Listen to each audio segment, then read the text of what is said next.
blog बनाउन नमिले कस्तो त नि हामी टक्क मेरो टाउकोमा त सूर्य छ है हाइट त हाम्रो त बबाल छ नि डिफ्रेन्स है म एकदम अग्लो छु अनि पहिला यहाँ दह्रो दासँग हो त पहिला यहाँ तिम्रो टक्क लगाएर रोड क्लाइम्बिङमा मान्छे सब एक्सर्साइज गर्न आउँथ्यो नि त लकडाउन बेला होला अँ हामी नि आउँथ्यौँ एक्सर्साइज गर्न बिहान बिहान बिहान होइन बेलुका आउँथ्यौँ हामी म टक्क बिहान त्यहाँदेखि यहाँसम्म कुदेर आउँथ्यो अङ्कल भाइ आन्टी बहिनी सबैजना त्यहाँसम्म आउँथ्यौँ हामी हाम्रो चाहिँ बिहान कुदेर आएर म रनिङमा टक्क बिच बाटोमा मार्सललाई भेटिन्थ्यो अनि मार्सललाई म मेरो दाइ हामी यहाँ आउँथ्यो अनि टन्नै हुन्थ्यो मान्छेहरू यहाँ पुरै होइन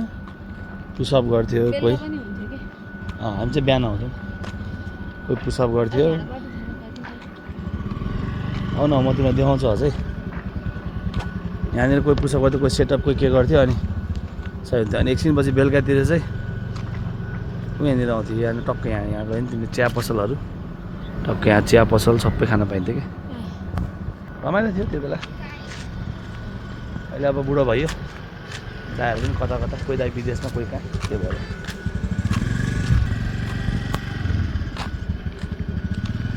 यो सानो अब बेलुकाको भ्लग चाहिँ दाइहरूको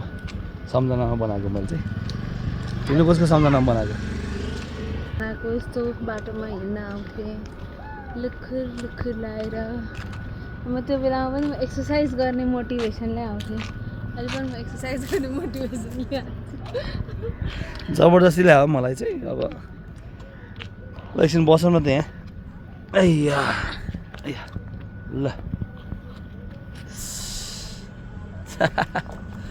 लड्ला है बिस्तारै बस खस्यो भने त तानेर लिएर जान्छु कसलाई भन्दैन तिमी खस्यो भने म त यहाँ हेरेर बाई बाई म त भनिदिन्छु यहाँ पहिला तिमीलाई याद छ मलाई स्विमिङ गर्न आउँछ नि त यहाँ कसरी पढिहाल्छ तिमीले भने याद भन्दा नि तिमीलाई त के याद हुन्थ्यो तर हामी चाहिँ यहाँ पहिला यसो माछाहरू मार्न आउँथ्यौँ क्या ठुलो थियो नि यो खोला अहिले त हेर पुरै यो के हो यो फोहोर यति मात्रै बाइक छ खै मलाई त थाहा छैन म गाउँको बेला मात्रै हो न त मलाई यतातिर त्यो ठाउँ छ भन्ने थाहा छैन यो एरिया बवाल एरिया नि यो यहाँ खोला थियो ठुलो खोला होइन माछा मार्ने रमाइलो हुन्थ्यो अब अहिले यस्तै हो अब यसमा टक्कर म्युजिक आओस् न ए साथी तिमी कहाँ छौ भन न भन्नेवाला गाह्रो भयो के वाक हाम्रो यो इभिनिङ वाक रास्तो छ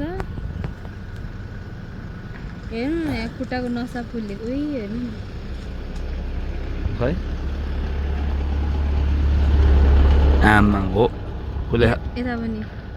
फुल्छ अब कहिले नहिन्छ चाहिँ थ्याचक्क बसेपछि अनि कहिले काहीँ हिँड्दा यस्तो त नि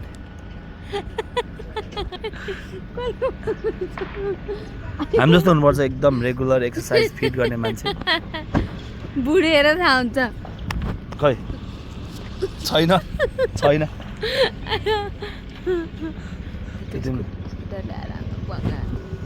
हान्दैन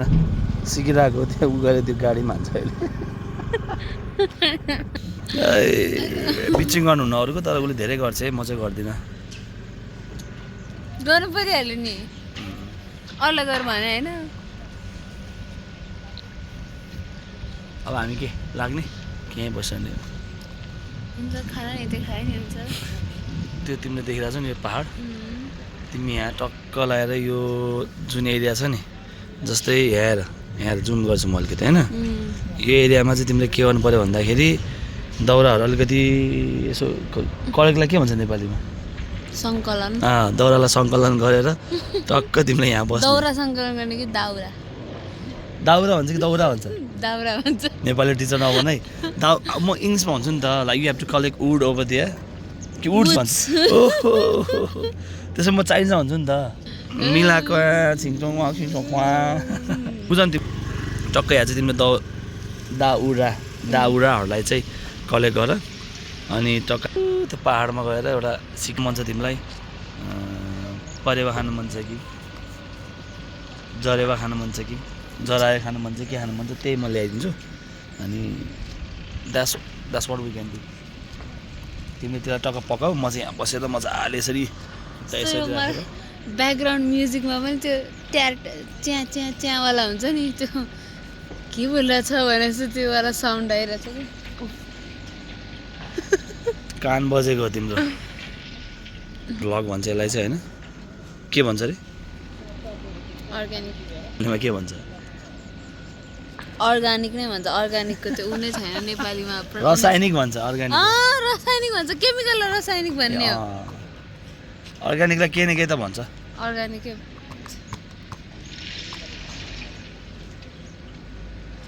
के भन्छ नेपालीमा अर्ग्यानिक नेपाली टिचरहरूले यसो अलिकति कमेन्ट हानिदिनु पऱ्यो के भन्छ अरे अर्ग्यानिकलाई भनेर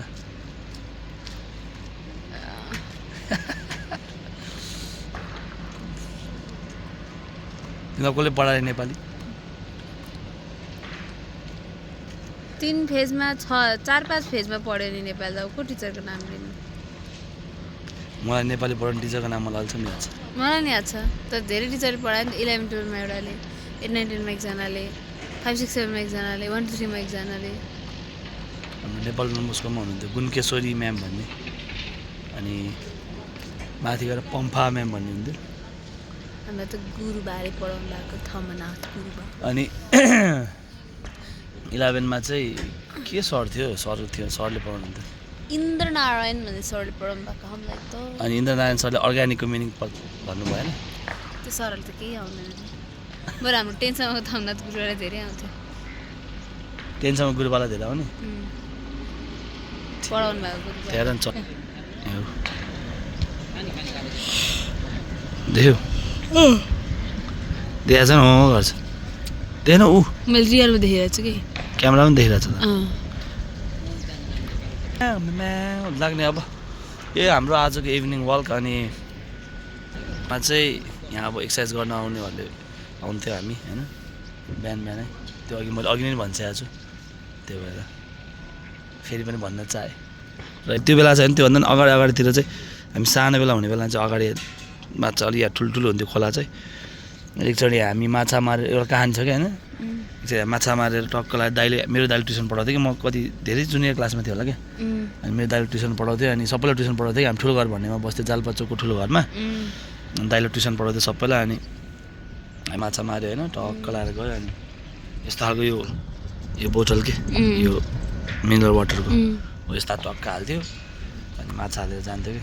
त्यहीबाट सुरु भयो क्या एक्वेरियम बनाउने क्रेज होइन त्यो त मैसरबाट सुरु भएको थियो कहानी छुट्टै छ पछि गरौँला अनि